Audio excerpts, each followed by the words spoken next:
director.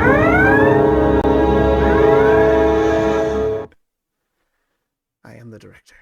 I am the controller and master of all. I am the law. So the rant of the week is that Democrats and the establishment are already finding ways to excuse their loss. So NBC News reports voter ID laws disproportionately affect trans people. Mm-hmm. Voter identification laws are popular with the majority of Americans because, duh. Because they, because cheating is kind of like, frowned upon. Cheating is generally frowned upon. You know what was actually funny? When they were like filming Biden going to vote in New Hampshire. Okay. Or in DC? Yeah. Is he from No, he's not. He's from Delaware. Delaware, sorry. I knew it was one of those tiny ones. Yeah, Delaware. Yeah. And the lady asked him for ID, and I'm like, oh, she's racist. He's white. You can't be racist against white people. I know. But here's just a little clip from NBC to talk about how it's really, really bad and dehumanizing to ask for voter ID of trans people. Gen Z gears up to hit the polls. Transgender voters are concerned they might be blocked from casting their ballots. Yeah, that's because a growing number of states are enforcing stricter voter identification laws that disproportionately impact the community. NBC Out reporter Joe Yerkeba joins us now with more on this. Joe, good morning to you. So first of all, how can voter ID laws create obstacles for transgender people? And where do we see some of the strictest voter ID laws? Sure, yeah. So voter ID laws disproportionately impact trans people because trans people are more likely to have IDs without the name that they go by and the gender marker that reflects. Okay, hold on. Oh, don't you do that to me. What they are.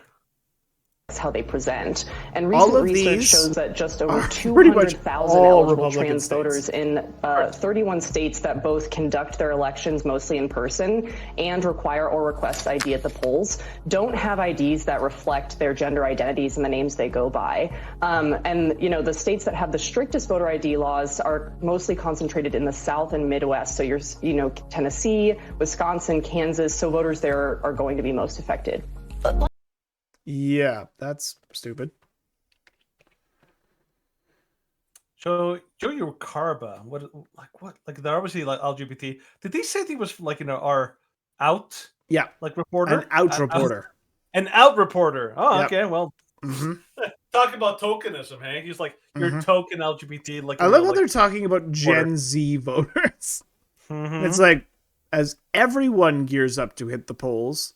It's like, no, Gen Z, because of course there's a far higher ratio of transgender or people claiming to be transgender amongst Gen Z. Well, the thing is, younger voters tend generally to vote Democrat or don't vote in Canada, vote Liberal because they're dumb and stupid and they want free stuff and, they don't understand how the world works. And so, of course, they vote for the party that gives them free stuff. And the party that can more easily and manipulate their desire to be goody two shoes by playing on their emotions. So, not surprised there.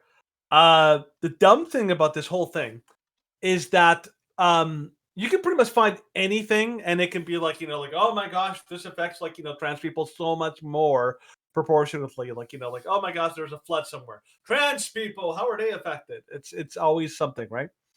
But the big thing is that what this person is advocating, they're saying you show up at a poll, and your ID doesn't match, what you want, and so they're basically creating a what do you call it? A problem in the ID system. And then they're complaining that, I've created this problem and the world is not bending around me and catering to my needs. And so this should be outrageous to everybody. But this is part of the entire MO of the transgender community. What they want is they want to change reality. They're basically they're basically advocating for magic, that you can magically become whatever you decide to in your mind, and then everyone has to pretend you're right. It's like a magic trick. Here I have a hat and I'm going to pull a rabbit out of it. And you pull and you reach into your hat and you pull out nothing. You're like, you see, it's a rabbit, and everyone's like, oh yeah, it's a rabbit. Oh, that's cool. congrats, that was a good magic trick, right? It's the same thing, but with their gender. They claim they magically become the gender that they claim, and everyone has to play along. And if you don't play along, you're a jerk. And this has serious repercussions in real life, including in voting, because they basically want they expect and they demand that everyone play along. And of course, this is going to affect like them when they go into the elections. Essentially, they don't want any consequences for their little game of make believe, because like they're like, well, the whole world has to make me feel good, otherwise the whole world is jerks.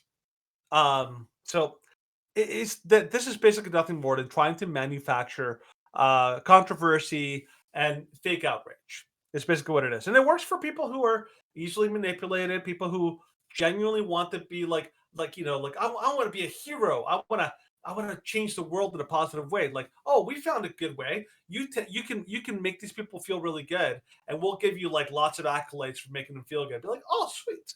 It's like doesn't cost you anything. You just got to play along, and you feel pretty good about yourself. And unfortunately, they're trying to create just a nonsense system to try to cater to them. Right, Stephen? Mm-hmm. Just doing some shameless promotion. Oh, I figured. That's why I was just kind of taking over. Doing a rant. I was going ranty. Good. And well, yeah. Like, if you're already finding excuses for failing, and if you're already saying, well, we don't have any evidence of this, but we're just going to say it because it sounds virtue signally, then you really don't have an argument. Like, I love the hair, Jeremy's Razors commercials. Jeremy's Razors. And they're like, that's right. Well, we have virtue. We don't just signal about not having it. I'm like, that's actually pretty good. That's a good line. Don't just signal about not having it. But those aren't the only people who are already trying to whine about the midterm elections because it's not going to go the Democrats' way. The Democrat-in-chief, Joe Biden, warns election deniers pose threat, blames Trump because it's a Tuesday. Actually, this was posted yesterday, so it's a Wednesday. President Joe Biden said on Wednesday that threats by some Republican candidates to refuse to accept the results from the November 8th elections if they lose is a threat to democracy. And he blamed former President Donald Trump for inspiring them. Make no mistake, democracy is on the ballot for all of us. Biden said in a speech just days before Americans decide whether Democrats maintain control of both the United States Senate and the House of Representatives or hand over power to Republicans. Biden, speaking at the Washington's Union Station not far from Capitol Hill, used the hammer attack on Paul Pelosi, of course, husband of U.S. Speaker Nancy Pelosi, as evidence that democracy is under threat less than 2 years after the January 6th riot at the U.S. Capitol. Nancy Pelosi? I might have. I think you did. I was like, Pelosi. I'm like, oh, okay. Yeah. Nancy Pelosi. Pelosi. We're turning a Russian. You know, we're gonna we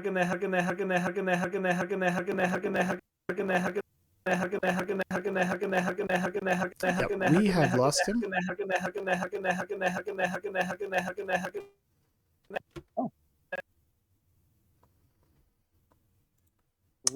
So that happened.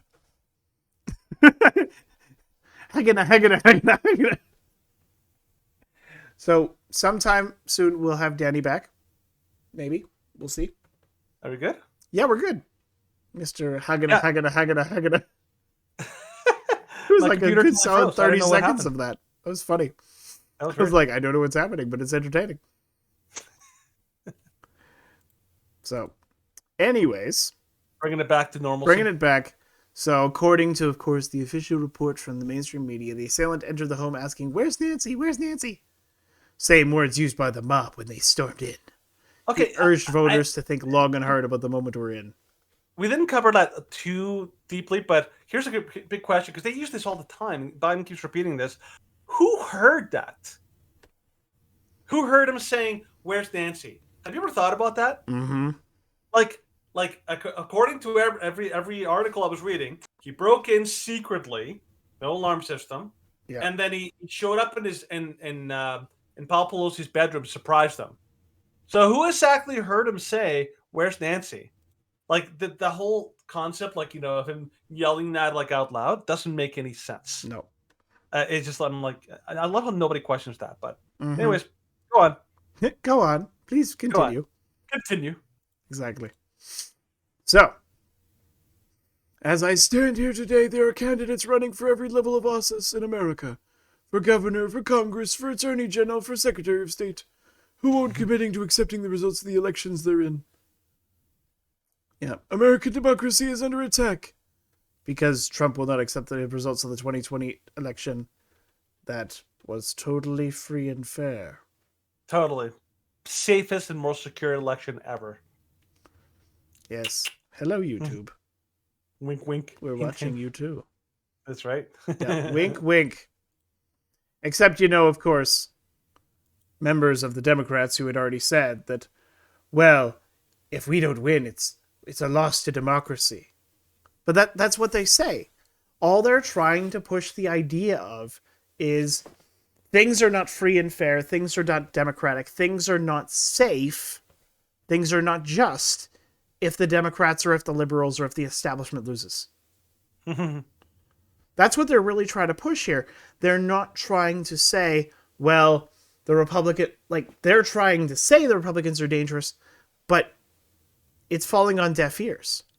There was a video a few weeks ago from Freedom Tunes, and it was actually quite funny. It was like, so we're just trying to find who gives an F about January 6th. And they're just like, I don't give an F. Everybody they talk to is just like, I don't give an F. Because that's how the American people feel about it. It's just like, it's just been pounded over and over and over again incessantly, but it doesn't mean anything. Here, Steven, I'm going to take out my handy, leftist dictionary to try to figure out. Okay, hold on. I just got to flip to it. Let's see here. Okay, here it is. Democracy. According to them, when they say, democracy, it's a stake, it's we suck at everything else, and we basically need an excuse to tell you, because we're desperate. That's basically what it means. Basically, it's what they use when they have nothing else to offer you, because obviously they screwed everything else up and they know it, and they're like, well, democracy. That's it. It's basically don't look at our record, don't look at the how much we screwed you over during COVID. Don't look at the inflation. Don't look at anything else. Just if you don't vote for us, though, it's the chicken literal approach. Yeah, it is. The world's going to end if you don't vote for us. That's pretty much all they got. That's it. Because they suck at everything else. Mm-hmm. But of course, now they're after all of this remarks from Biden, they try and walk it back. Jean-Pierre.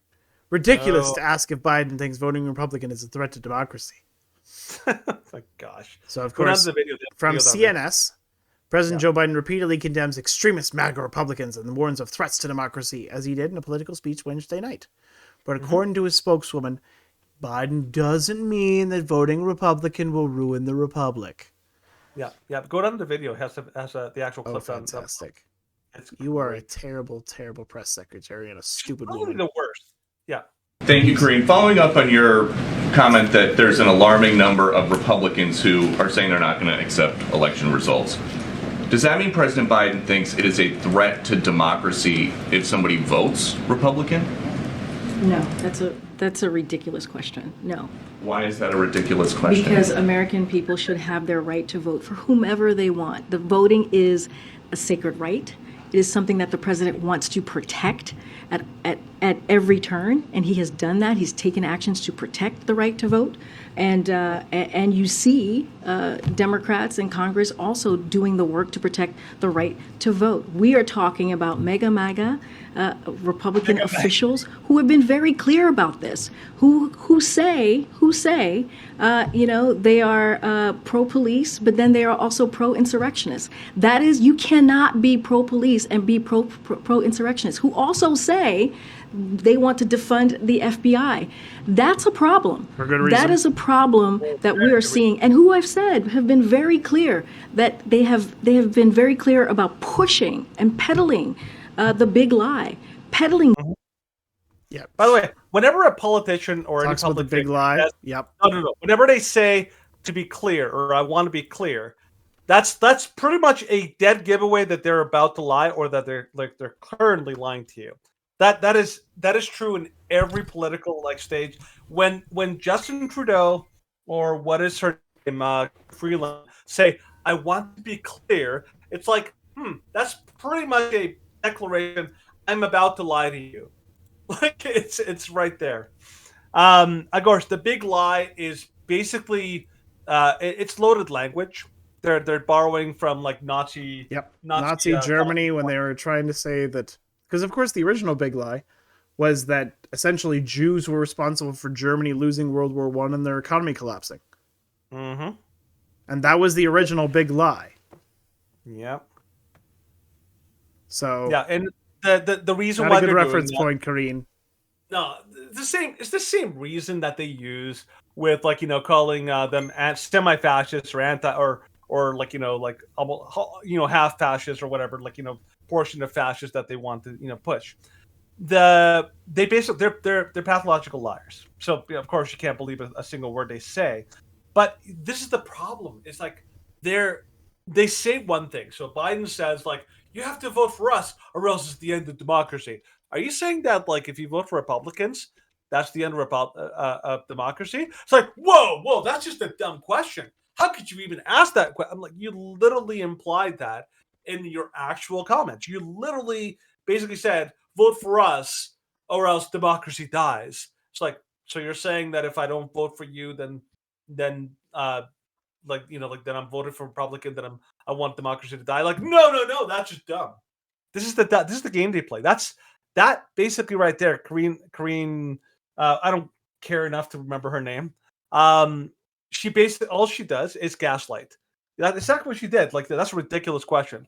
Why do they do that? Because they want to make it sound like the people asking the question, the people holding them accountable, are the dumb ones, not themselves, and not their party, for being complete and total morons and providing very completely contradictory points. Of course, she pushes up that oh, you're pro-insurrection. Like, nobody, Stephen, can you think of anybody in the Republican Party who actually is pro-insurrection? Anybody you can think of? Liz Cheney?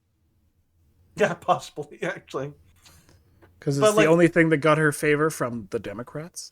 Yeah, but much. She's no longer a member of the Republican Party because she is a Democrat shill. Wyoming said, hell no. Exactly. Thank goodness for that. Because Liz Cheney sucks. We're going to get that Liz Cheney out of here, faster than pop. Liz Cheney. Armadillo in an oven. Yeah, I don't know where that reference was from. I don't really want to know either. I'm just saying white trash. So what's this Twitter thing? What's this Twitter thing? Oh, well, that's the news you may have missed. Oh, okay. I thought this was part of the actual No. original rant. So basically, long story short, to kind of summarize the whole rant, is that the Democrats cannot win if they're honest. That's basically what it comes down to. Mm-hmm. They can't win under a record. They can't win if they're honest. And so they basically have to play dirty pool, and they have to cheat. And this is what makes it so difficult for people like us, and people like regular conservatives like Tim Pool or Latimer Crowder or Ben Shapiro or Ali Besnucky or whoever it is. We look at these people, we look at what they say, and we're like you must really think people are stupid when they say that voter ID laws are racist. I'm like, no, they're the most basic form of making sure that people aren't cheating. But you're trying to claim that it's racist to have voter ID. It's like, oh my gosh. So I'm glad to see that the red wave is not only forming, but it's getting bigger. And I'm glad to see that people are not buying and that this messaging isn't working. Yeah. But make no mistake, this is the party of, the ends justifies the means.